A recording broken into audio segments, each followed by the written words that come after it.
এটা কি এখানে কি র্যাব? এটা গাড়ি নিয়ে আসছে, গাড়ি ছাড়াইছে 1 2 3 4 5 গাড়ি নিয়ে আসছে।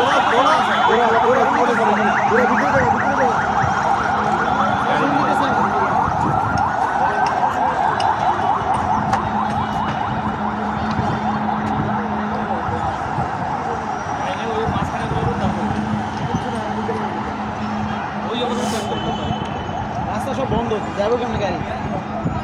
গাড়ি যাওয়ার রাস্তা তো না, ভিতরে ঢুকলে আর সুযোগ নাই।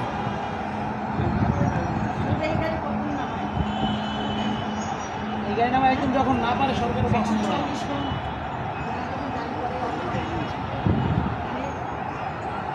এতটা রেড জোন বাংলাদেশ বুঝাইতেছে ওরা। জঙ্গি যদি বাংলাদেশে ধরা পড়ে তাহলে ওই ক্ষেত্রে এগুলো না, আর স্টুডেন্ট ক্ষেত্রে